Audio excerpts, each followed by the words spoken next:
So good morning, everybody. Oh, that was rubbish, okay? Because I am really frightened of being heckled by monkeys. So can we make more noise, please? Good morning, everybody.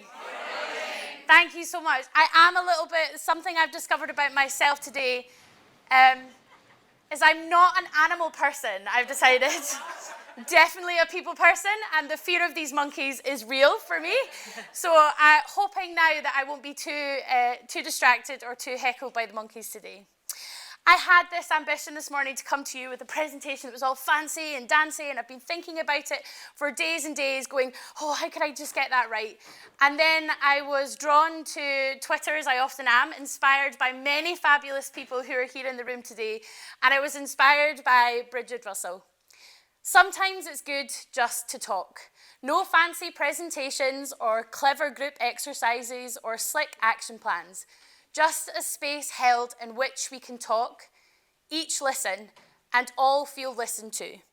If that sounds too simple, it's really not. And for me, that felt like the best way to start off today. We are going to have some fantastic presentations, no doubt, but maybe it's important to start off by just talking to each other and finding out why we're here today. So I want you to talk to the person next to you and just ask them, what are your expectations? What are your expectations of today? Off you go. What are your expectations of today, Martha? I'm expecting to learn things I need to know for what I'm working on for the presentation, and also expecting to learn from the questions people ask me, and I get to know about that. It's the first time I've spoken about it. Yeah. So I'm curious to hear what people will ask. Yes, yeah. Yes. What about you? I'm now quite curious to learn if my talk has any merit or not at all. Okay. All right. We'll bring it back. I hit on something. Bring it back into the room. Shh, shh, shh, shh, shh. All right. Well, first of all, it's really great to see people actually talking to each other, to start in those conversations. It might be people that you've come with today. It might be people that you're just meeting for the first time. But what's happened just now is you've taken the opportunity to just listen to each other, to hear why are we here and what it is that we're doing all of this for. So I suppose I wanted to kind of kick all that off with where I was coming from with today's topic. So I was inspired by the idea from bridging the gap to mind the gap. I want to tell you a little story that resonated with me. It's a story about connection, memory, and the profound need for human connection, and the need we must hold on to and cherish most, especially in the environments we work in. In the heart of London, within the bustling corridors of the Underground station, there was a woman whose daily routine was unlike any other. She wasn't commuting to work or exploring the city's sights. Instead, she rode from day to night, intently listening to the voice that echoed throughout the stations, saying, "Mind the gap." That voice was familiar, it was comforting, and it belonged to her late husband. He was the announcer of the Underground station before he passed away.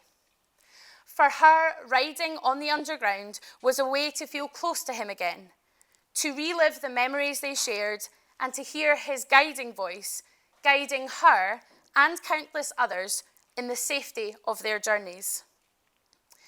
For me, this story felt really poignant for our presentation today, because mind the gap is not just a safety warning. It symbolises the space between us, the space that's waiting to be bridged, the connections that are waiting to be made, and we must harness the power of noticing and celebrating what it is that brings us together. In the context of our discussions today, the gap represents the often overlooked potential of meaningful collaboration between care homes and researchers. Just as the woman in the story seeks comfort and connection at the sound of the Underground, we must too be attuned to the possibilities of the spaces that lie between our fields, by noticing these gaps and actively seeking to bridge them in a world of possibilities so that we may work together. We must understand that the concept of partnership is a gift. it does present mutual benefits to both of the offers. For care homes, it may be the access to latest research and innovations, but for researchers, it's the real-world insights. It's the opportunities to hear those really original stories and bridge beyond data into human connection. So today we're probably going to talk about the strategies we might have to nurture those relationships, focus on communication, share our goals, respect each other's expertise. But it's important to ensure that we have that regular engagement, that we talk, but we also listen. Research and researchers collaborating with care homes has benefits to all parties. But first we want to just hold the space together. Take a moment just to notice. Notice who is here in the room today. Notice who is not here. Notice what informs you, and notice what does not. Notice what moves us and what illustrates the gaps that lie between us. For those of us from care homes, remember, we have a power and we are gifting our expertise and experience. It is for us to share, and the compassion we have in the environments we work in are sacred. We can begin to rise together, to work together and collaborate as best we can when we notice and celebrate each other. When we work together, we can strive towards common goals. The value of these relationships is paramount at all times. It is the gift and an opportunity which can be celebrated. But we also have a call to action, to actively seek out and nurture these relationships and emphasize the potential for positive change and innovation we have at our fingertips. The act of celebrating these partnerships is akin to riding the underground, with a sense of purpose and anticipation, never knowing where we may be going or what we might come across. Remembering that guiding voice that reminds us why we began our journey in the first place.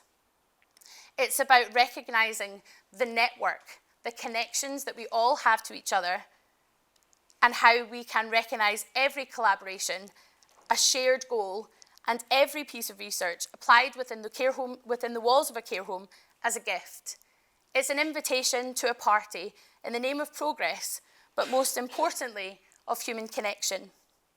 So as we dive into the rest of our day, let's keep in mind the story of that woman. Her name is Margaret, and her dedication to hearing her husband's voice, and let it remind us of the importance of noticing. Thank you very much.